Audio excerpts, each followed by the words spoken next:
we are completely committed to one dimension of our intelligence which we call as the intellect, which is just the thought process. Thought can only happen with the data that you have gathered through five senses, which is very limited, one thing. Another thing is, the nature of data that the senses gather are only useful for survival process. The very nature of how you see things, how you hear, smell and taste and touch life is only relevant for survival process. If you wanting to know the life itself, then these instruments of perception are no good. Even what is light and darkness is a debate between you and another creature which sees darkness as light, isn't it? If you sit with an owl and start an argument as to which is light and which is darkness, it's an endless argument. But who do you think is right? Hello? If you're saying both, you are either in the diplomatic corps or you have a successful marriage.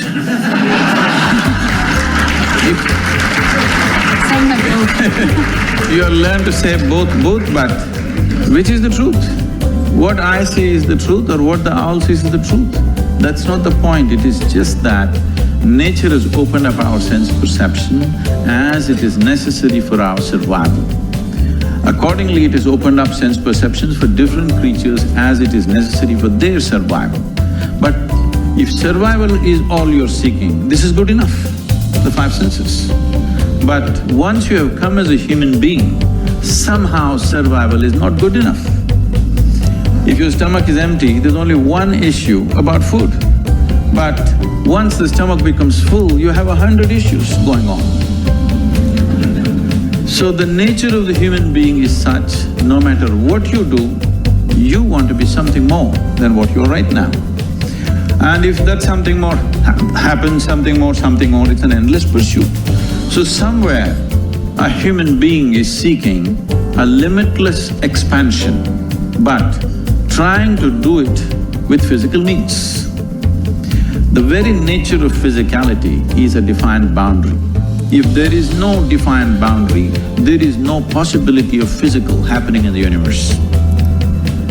But now, a human being is longing for the boundless, that too in installments